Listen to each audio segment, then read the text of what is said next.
This is the theBreaker.news podcast for the week of July 14th, 2024. I'm Bob Mackin, publisher of theBreaker.news and host of the theBreaker.news podcast. Welcome to edition number 351. The Breaker is your source for news, opinion, and analysis about British Columbia issues, institutions, and influencers. Later, I'll tell you how you can support The Breaker. On this edition, headlines from the Pacific Rim and the Pacific Northwest. I award a virtual Nanaimo bar to a difference maker, and on the Big Deal feature. 4 months ago, Metro Vancouver revealed the North Shore Wastewater Treatment Plant would take another $3 billion in 6 years to complete. 7 local government politicians from around the Lower Mainland are demanding transparency and accountability. They want an audit, and they want Metro Vancouver to hold elections in 2026. 2 of them are my guests, New Westminster City Councillor Daniel Fontaine and Richmond City Councillor Kash Heed.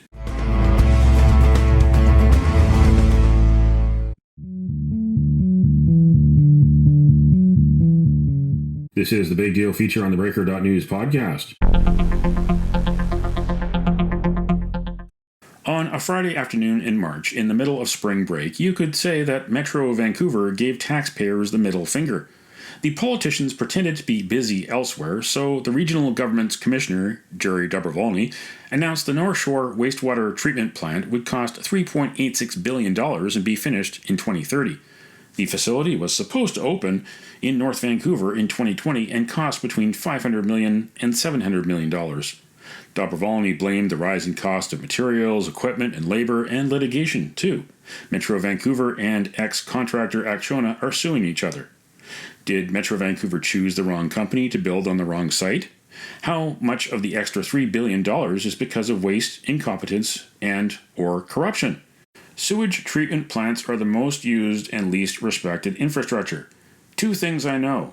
Very few, if any, politicians dream of ribbon-cutting ceremonies at sewage plants. And unlike highways, schools, and hospitals, every single one of us in the Lower Mainland uses the sewage system every single day. You may be using it right now while you listen to this podcast. So if you sprinkle while you tinkle, be a sweetie and wipe the seedy. A group of 7 municipal politicians is demanding answers. These politicians want an audit and they want accountability and democratic reform at Metro Vancouver. How did this go wrong and who is to blame? 2 of those politicians are joining me on this edition of the podcast. New Westminster City Councillor Daniel Fontaine and Richmond City Councillor Kash Heed. Where are we at now in your campaign to get the accountability that the citizens deserve? I'll start with you, Daniel. Thank you, first, Bob, for having myself and Kash Heed on to your podcast today. So where we're at right now is there's a lot of things that are kind of up in the air. We have put in a letter to the Provincial Auditor General requesting that the Auditor General conduct an audit, an independent audit of this project, because there was $200 million of provincial dollars that went into the project. We received a letter back from the Auditor General that's now under consideration. We also sent off a letter to the Federal Auditor General, as was noted earlier, asking them, because they contributed $200 million to the project. They too are reviewing our request to conduct an audit. In addition to that, my understanding is a group of North Shore resident associations have also made a request into the Premier of the province, Premier David Eby, to get the Inspector of Municipalities involved and for there to be a public inquiry into this.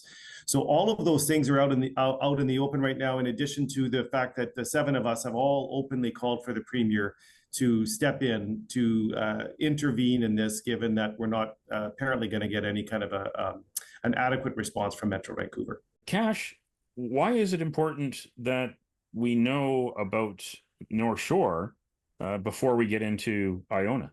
Number one, and Daniel's articulated why we're very vocal in trying to bring in some accountability, is realizing that this is taxpayer dollars, whether it's federal taxpayer, whether it's the provincial taxpayer or local taxpayer. There's only one taxpayer.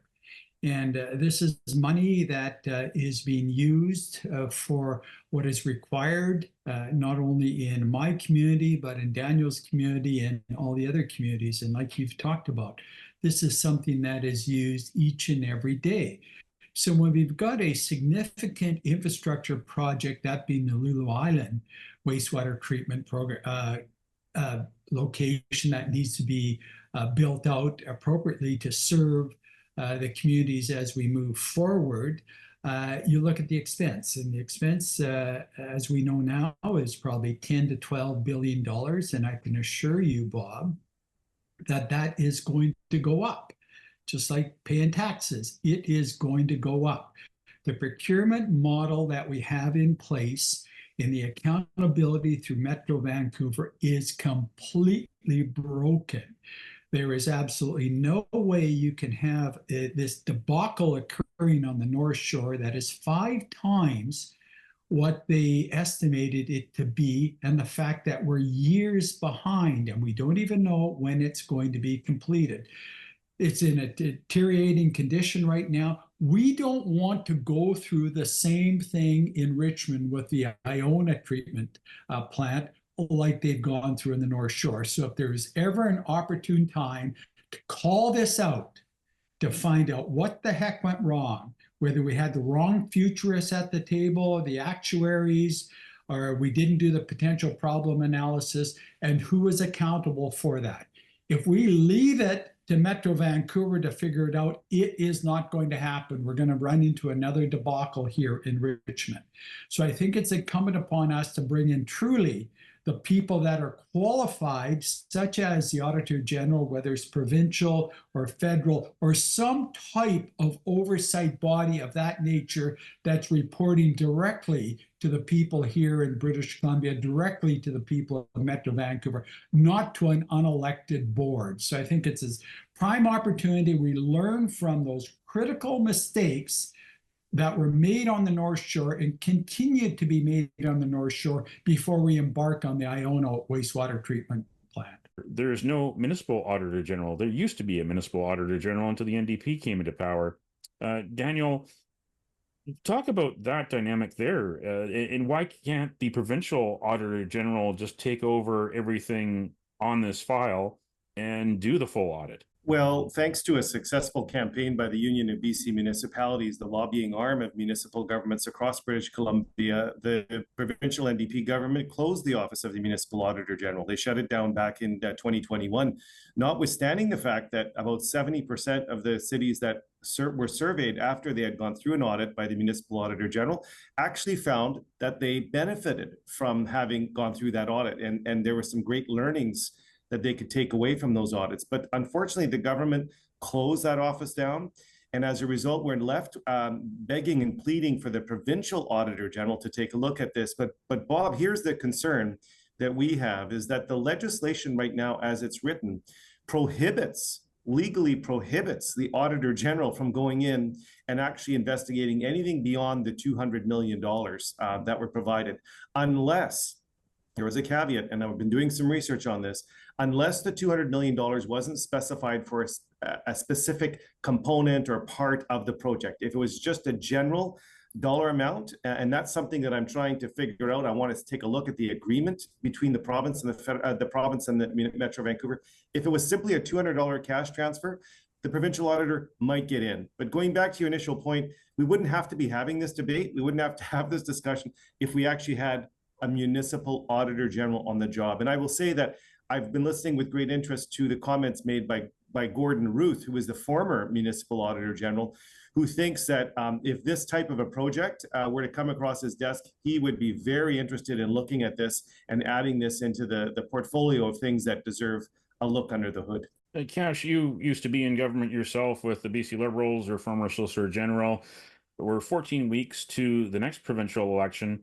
And Premier David Eby and the NDP campaign, they keep recycling the messaging, the victory lap, essentially, they like to take about getting rid of bridge tolls before the 2017 election, which was politically advantageous for them to win the ridings in Surrey. So on one hand, you have them taking away bridge tolls, taking away the extra cost and maybe hiding the cost of infrastructure, transportation infrastructure, to ridings that are advantageous to them. But meanwhile, here you have 7 years later, this scandal. Part of the problem is we're not holding this government to account on what's going on. Yes, we have an election coming up in October. Will they be held to account? to no great extent because of the feud going on with the opposition parties right now. Everything we have that's coming from any of these parties is political, strictly political, to try and motivate their base, to try and get them out to vote. It's not about doing the right thing.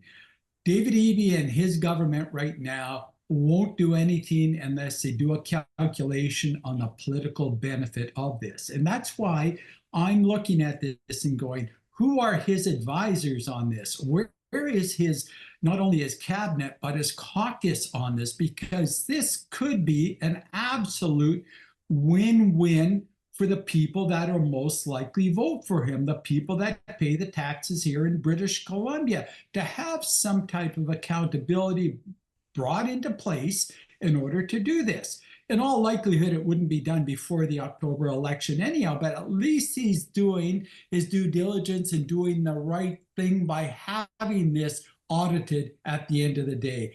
Find out where the problems were. Were the problems with Metro Vancouver? Were they with the bureaucracy within that? Were they within the elected politicians? And I question whether they have the majority of reasoning from their local councils when they sit on that particular board. Where did it come from? Because the lack of oversight, accountability has led to a very ineffective and costly item for the taxpayers here in British Columbia. So at the end of the day, unfortunately, all decisions will be political decisions, not what's the right thing to do. Kash, you're a former police chief in West Vancouver. You're a former deputy police chief in Vancouver, former Solicitor General, top cop of BC. Should there not just be an audit? Should there be police going in there to see if there was malfeasance? Well, let me tell you, we've got to start with a comprehensive examination to begin with, and that's the audit. And the person that's responsible for the audit on that, if they identify something that is very troublesome, of course, you need to bring in the RCMP or some other police agency to look into that part of it. But Bob, we have to dig into it a bit. We have to open the books a bit. We have to find out what is going on. And if there is some unbecoming conduct by any individual corporation that's involved in it, or level of government that's involved in it, of course we have to bring it in. Just look at the Charbonneau Commission in Quebec, where they had dealt with the construction side of it. Now there's an Inquiries Act that works. Our Inquiries Act here in British Columbia does not work. So even if we identify it and we want to go with the route of an inquiry, there's absolutely no teeth in our Inquiry Act here in BC. So I would be one to, let's get into it. Let's have the right people auditing what has occurred here. And if they've identified anything that requires that element to come in, absolutely they should come in. And Daniel Fontaine, the root of this could be the structure of Metro Vancouver itself.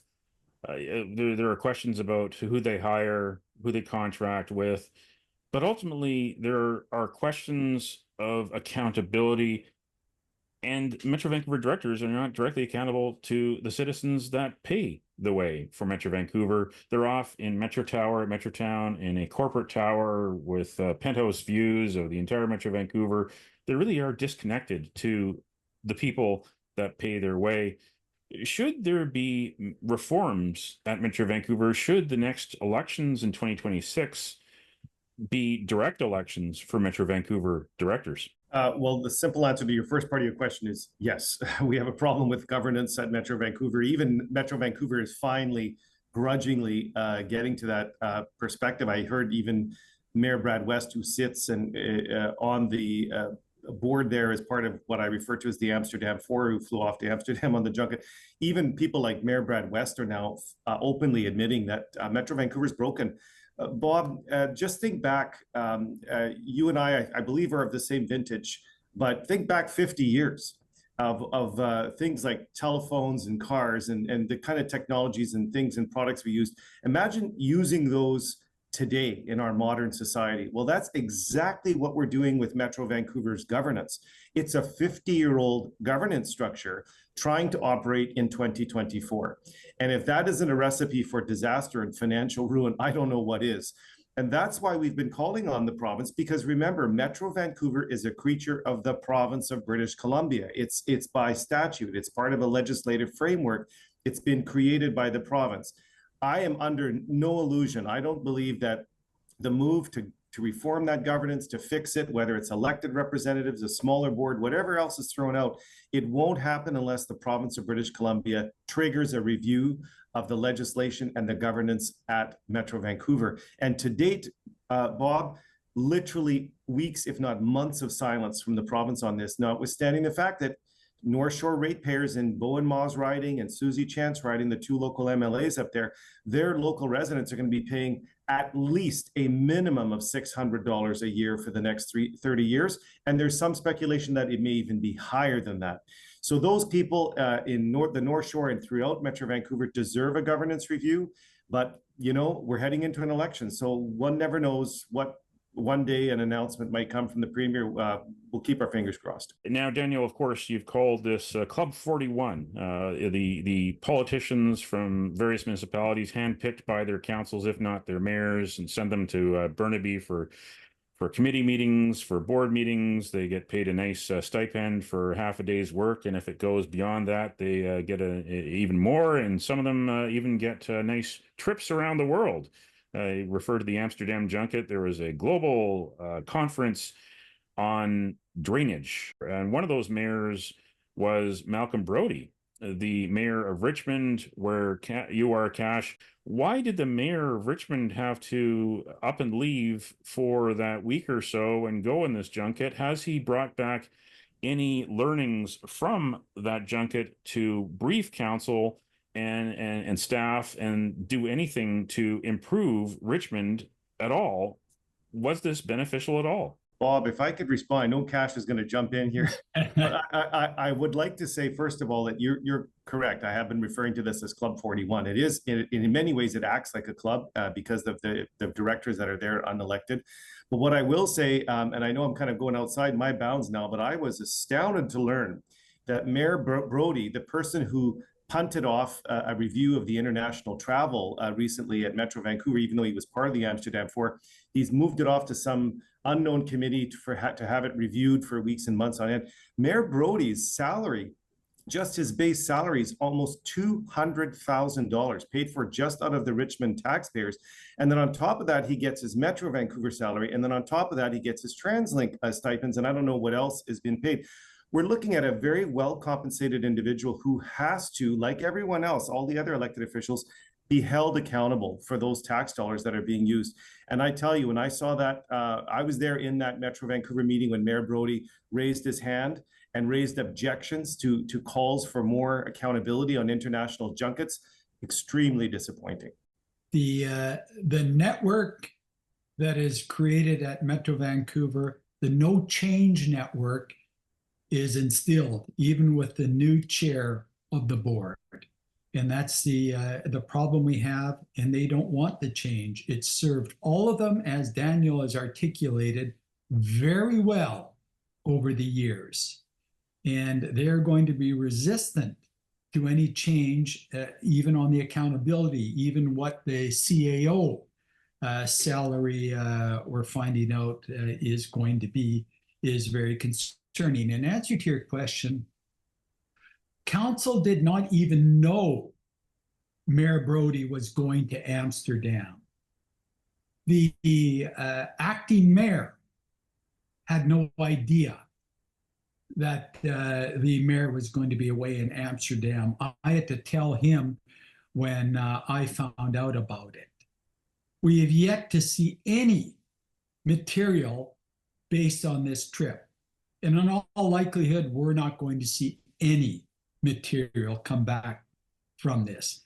They are not going to change the entitled culture within, whether it's the Amsterdam Four or the Club 41. It's an entitled culture there, and unless we stand up as council, and I believe other councils will start to ask those pertinent questions on accountability on their representatives that are part of Club 41.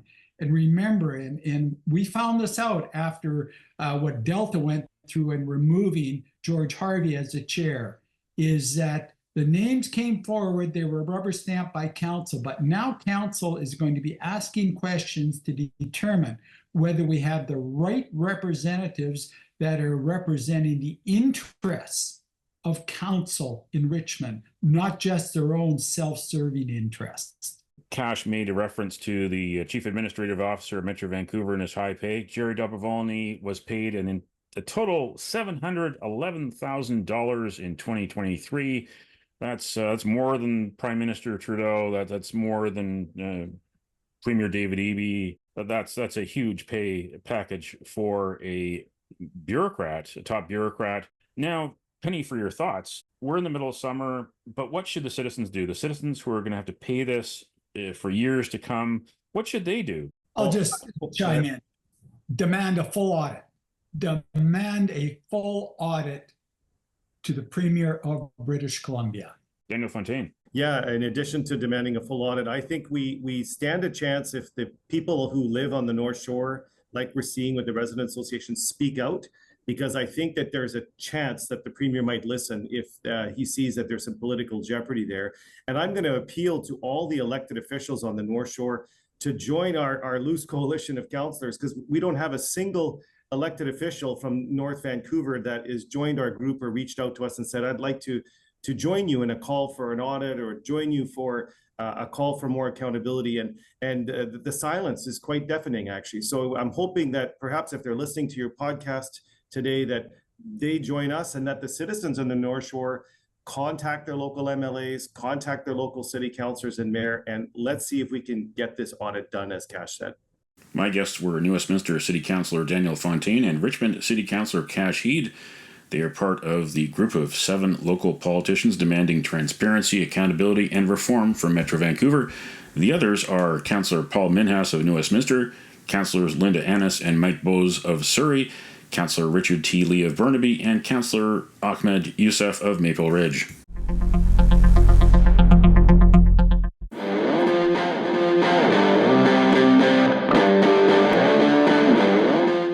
It's time on the Breaker.news podcast for Around the Rim. We look at news headlines around the Pacific Rim. In the Taiwan news, Taiwan population shrinks 6 months in a row.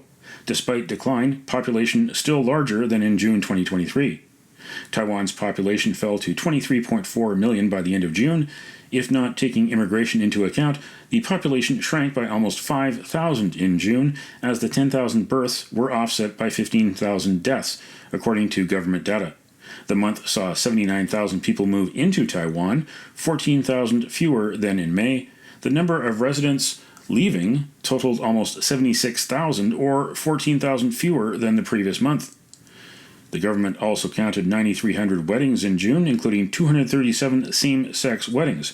In contrast, 4,100 couples divorced, including 75 same-sex couples.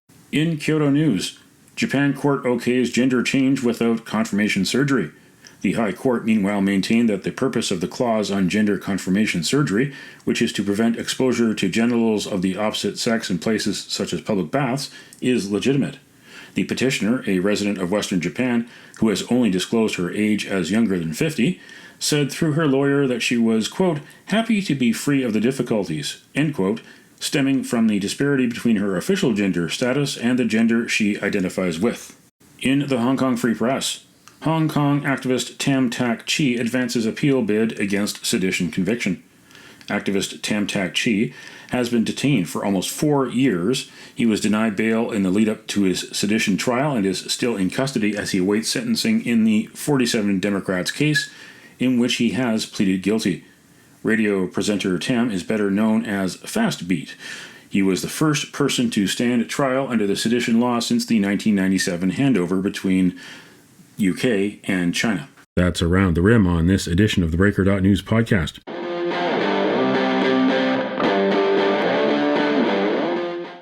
Time on the Breaker.news podcast for Cascadia Calling. We look at news headlines around the Pacific Northwest. In Willamette Week, Multnomah County reports 4 deaths suspected to be heat-related over holiday weekend. As is typical, the county's medical examiner released few details of the deaths. One person was found dead on Friday, and 2 others were found dead on Sunday. All 3 died in zip codes in southeast Portland, and at least 1 died east of Interstate 205. Southeast Portland has far less tree coverage than Portland's west side, so temperatures on the east side of the river are regularly more deadly during heat waves. A 4th person died at a Portland hospital, but was not a county resident. In Investigate West, it's getting harder for Pacific Northwest residents to access public records. In Washington cities, delays for some records requests are months long, while fees in Oregon and Idaho can be hundreds, even thousands of dollars. Washington's 2 largest cities struggled. Spokane was by far the slowest, taking 129 days to provide records logs, nearly 6 times slower than any other city tested.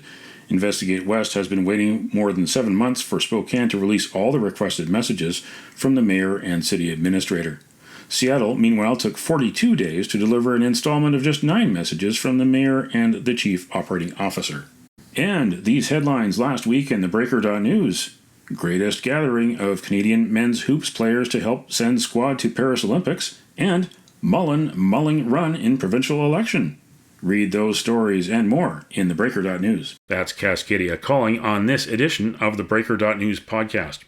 Don't matter what color you are, 'cause love will conquer hate, so you won't stand alone, you won't stand alone.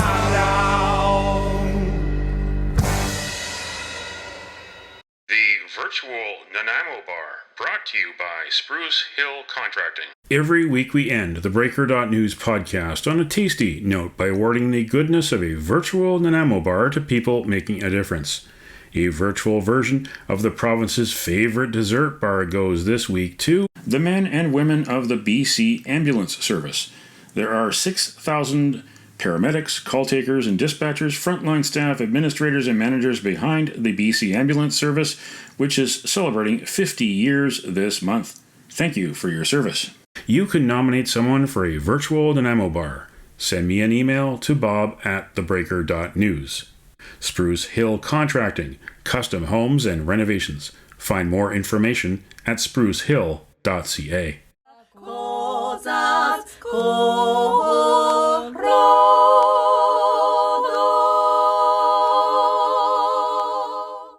That's it for the Breaker.news podcast for the week of July 14th, 2024. I'm Bob Mackin. Thanks for joining me. Did you know that on the 14th of July in 1874, 150 years ago, the Chicago Fire, the blaze destroyed 812 buildings in 47 acres and 20 people died? Now you know. Send me your feedback, send me your story ideas to bob@theBreaker.news. Bookmark theBreaker.news. You can also find us at theBreaker.ca. Sign up for the free email newsletter and get updates to your inbox. Or follow the Breaker News on Twitter, also known as X, as news happens. And you can support The Breaker for as little as $2 a month. For more information, go to patreon.com/thebreakernews. That's patreon.com/thebreakernews. Until next week.